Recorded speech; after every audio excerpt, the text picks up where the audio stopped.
Menjelang dilaksanakannya sekolah tatap muka di awal tahun 2021, Kepala Dinas Pendidikan Provinsi Kepri menyampaikan sekolah hendaknya membuat tim pengawasan untuk pembelajaran di sekolah. Tim ini nantinya akan mengawasi prokes yang dilaksanakan dengan sangat ketat. Faktor-faktor yang perlu menjadi pertimbangan pemerintah daerah dalam pemberian izin pembelajaran tatap muka antara lain tingkat risiko penyebaran COVID-19 di wilayahnya, kesiapan fasilitas pelayanan kesehatan, kesiapan satuan pendidikan dalam melaksanakan pembelajaran tatap muka sesuai daftar periksa. Selanjutnya, akses terhadap sumber belajar, kemudahan belajar dari rumah, dan kondisi psikososial peserta didik. Pihak sekolah harus membentuk tim. Jadi tim gugus tugas atau tim untuk melakukan percepatan pembelajaran tatap muka yang tetap mengacu kepada protokol kesehatan secara ketat. Jadi dibuat tim artinya tim pengawasan. Jadi tim pengawasan dan tim pengendalian untuk pembelajaran tatap muka. Persyaratan yang harus dilengkapi salah satu adalah pernyataan dari orang tua. Jadi orang tua bersedia, yang tidak bersedia juga boleh membuat pernyataan, sehingga dasar dari pernyataan itu nanti sekolah yang mengatur pembelajaran tatap muka sebahagian sesuai dengan yang membuat pernyataan. Kalau yang membuat pernyataan jumlahnya lebih banyak di sekolah besar, ini pun diatur shiftnya. Jadi karena kita harus menjaga jarak kan, menjaga jarak. Kalau kelas regulernya 40, maka dijadikan 20. Nah, yang 20 lagi, kalau seandainya yang 20 lagi, maka tetap belajar di rumah secara bergiliran. Nah, saya juga sudah menyampaikan ke beberapa sekolah untuk melengkapi media belajar yang lebih canggih, gitu ya, teknologi yang lebih dapat memudahkan guru untuk mengajar. Saya ambil contoh, guru mengajar di 40 murid satu kelas, 20 tatap muka, 20 virtual. Maka ketika dia tatap muka, dia gunakan media, dia gunakan alat yang dapat memvirtualkan belajar di kelas jadi anak-anak yang belajar di rumah itu mengikuti, tapi dia seperti mengikuti di kelas. Dua tempat gitu jadi. Ya, jadi dua tempat pada waktu yang sama. Nah, oleh sebab itu ini sudah beberapa sekolah memiliki media ini.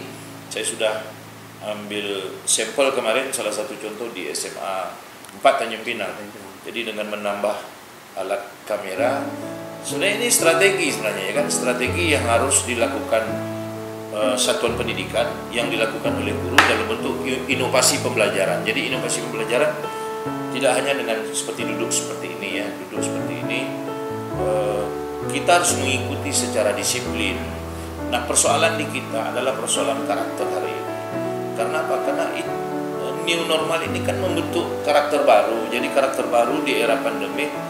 Yang pertama itu tadi, anak-anak datang ke sekolah kalau tak pakai masker, mungkin sekolah harus menyediakan masker.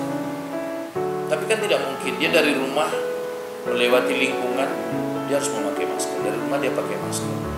Jangan sampai dari rumah pakai masker, sampai di sekolah dia dibuka pula. Nah, oleh sebab itu dari rumah pakai masker, sampai di sekolah tetap pakai masker. Dan sekolah sudah kita minta.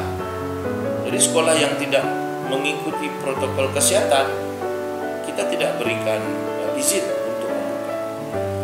Jadi kalau serta-merta membuka, maka ketika kita awasi, ketika kita monitor, sebenarnya kita sudah tutup. Himbauan untuk pelaksanaan tatap muka itu dimulai Januari, tapi kan di situ ada satu ketentuan bahwa dikembalikan dalam kondisi daerah masing-masing. Nah, mari kita doakan bersama, karena bulan Januari kan masih waktu sebulan ya.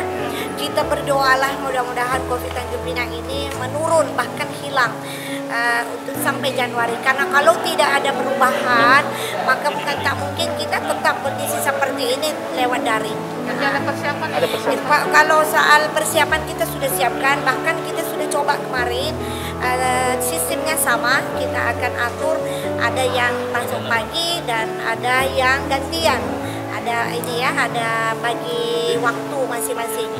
Jadi kita sudah coba kok. Jadi tinggal kita lihat kondisinya Januari nanti apakah perlu kita sesuai dengan edaran bahwa balik sekolah atau sesuai ketentuan juga bahwa kembalikan sepenuhnya ke kondisi daerah masing-masing. Kalau SMP 5 itu kalau seandainya nanti dijalankan, kira-kira sudah bersedia atau bagaimana? Atau masih menunggu dari kami ini pada prinsipnya kami menunggu kalau seandainya memang kami dihimbau untuk ikut dalam kegiatan tatap muka, kami ya harus siap gitu. Siap, ya. Yang jelas sekolah harus menyiapkan segala macam protokol kesehatan pastinya kan, menyiapkan hand sanitizer, wastafel, terus gitu selalu siap dengan apa ya namanya 3M itu Bu ya? ya 3M. Kursi juga, kursi berarti di dalam ruangan harus berjarak lah ya, harus kita kasih silang-silang. Itu maksud saya, tapi ya kita menunggulah bagaimana menurut pemerintah pusat kan, itu dikembalikan kepada pemerintah daerah. Artinya kalau SMP 5 sendiri, kalau seandainya memang diputuskan tatap muka, siap lah Bu ya? Nah, kita tatap muka, kenapa? Karena makin kesini anak-anak itu terkesan jenuh untuk belajar daring. Persentase kesiapan mereka kalau dilakukan proses tatap muka daring, nah, tatap mukanya tapi secara daring, itu mungkin kalau mulai kita buka tadinya 7.30, mereka baru bisa gabung jam 8, bahkan ada yang gabungnya jam 9, karena setelah kita cari tahu gitu ya, jadi orang tuanya udah bangunkan, orang tuanya pergi kerja, tiba-tiba anaknya tertidur kembali gitu. Tapi ya semua kembali lagi kepada daerah kita. Kalau situasi zona di Kota Tanjung Pinang memungkinkan, kenapa tidak gitu. Tapi kalau akhirnya akan membentuk suatu klaster baru, ya lebih baik kita seperti ini. Kita ya siapkan segala macam. TV Kepri mengabarkan. Proses pembelajaran ini tetap berjalan baik meskipun secara online. Terima kasih Bu.